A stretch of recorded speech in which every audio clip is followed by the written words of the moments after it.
नमस्कार मंडळी, वेदश्रीज किचन मराठीमध्ये आपले खूप खूप स्वागत आहे। तर आज आपण डाळ आणि दुधी भोपळ्याची सुकी भाजी कशी करायची हे पाहणार आहोत। इथे मी तुरीची डाळ आणि हरभऱ्याची डाळ समप्रमाणामध्ये अर्धी अर्धी वाटी भिजवून घेतलेली आहे आणि एक दुधी भोपळा साधारण 250 ग्रॅम इतका दुधी भोपळा आहे, तो आपण चिरून कट करून घेणार आहोत। इथे आपण कढई गॅसवर ठेवलेली आहे। यामध्ये 2 चमचे तेल ॲड करून 2 दालचिनी, 2 लवंगा आणि 2 तमालपत्र ॲड केलेले आहे। आता इथे आपण 1 चमचा जिरे देखील ॲड करून छान असं फुलल्यानंतर यामध्ये ठेचलेला लसूण आपण ॲड करून घेणार आहोत। ठेचलेल्या लसणामुळे छान अशी चव आपल्या भाजीला मिळते। हा लसूण छान परतून झाला की आपण 2 मध्यम आकाराचे कांदे उभे पातळ चिरून घेतले होते, ते इथे ॲड करून घेतलेले आहेत। तुम्ही कांदा कसाही टाकू शकता, बारीक उभा पातळ कसाही टाकू शकता। तर हे इथे मी मीठ ॲड करून घेतलेलं आहे, जेणेकरून आपला कांदा पटकन गुलाबीसर रंगाचा होईल। तर इथे आपल्याला 3 सुक्या लाल मिरच्या घ्यायच्या आहेत, त्या इथे आपण ॲड करून घेतलेल्या आहेत।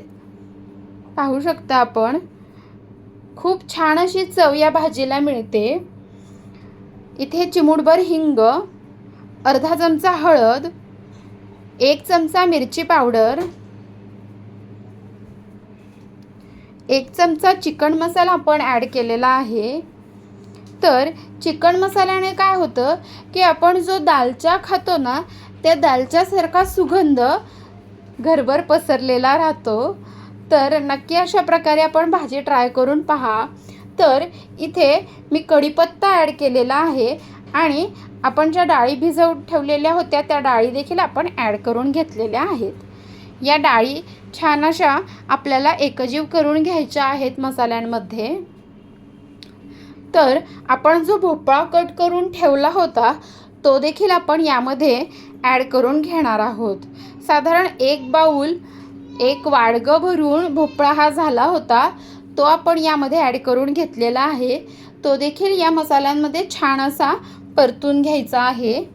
इथे आपण साधारण चवीपुरतं मीठ यामध्ये टाकणार आहोत।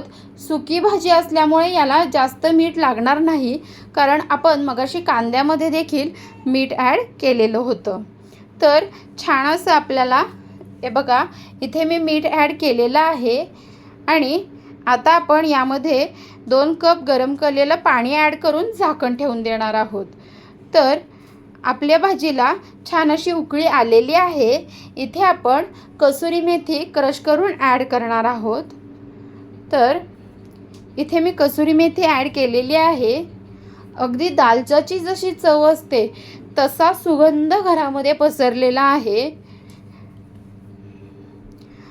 इथे अर्धा चमचा गरम मसाला आपण ॲड केलेला आहे।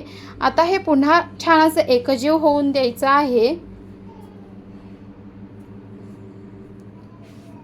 आपल्या डाळी कितपत शिजलेल्या आहेत हे देखील आपल्याला चेक करायचं आहे। तर जवळजवळ 80 ते 90% आपली डाळ शिजलेली आहे।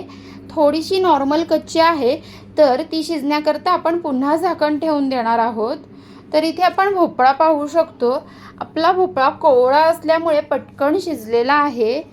इथे आता आपण झाकण ठेवून देणार आहोत। आपल्याला सुकी भाजी करून पाहिजे आहे, तर आपल्या भाजीतलं पाणी पूर्णपणे आटलेलं आहे आणि आपल्या डाळी देखील छान शिजलेल्या आहेत। तर ही भाजी आता आपण सर्विंग प्लेटमध्ये काढून घेऊयात। तर छान अशी गरमागरम डाळ आणि दुधी भोपळ्याची भाजी तयार आहे। अगदी दालच्यासारखी याची चव लागते, नक्की करून पहा। जर तुम्हाला ही रेसिपी आवडली असेल तर नक्की लाईक करा, कमेंट करा, शेअर करायला विसरू नका आणि चॅनलला नक्की सबस्क्राईब करा। जर आपल्याला वेदश्रीज किचनच्या रेसिपी आवडत असतील तर नक्की चॅनलला सबस्क्राईब करा। धन्यवाद।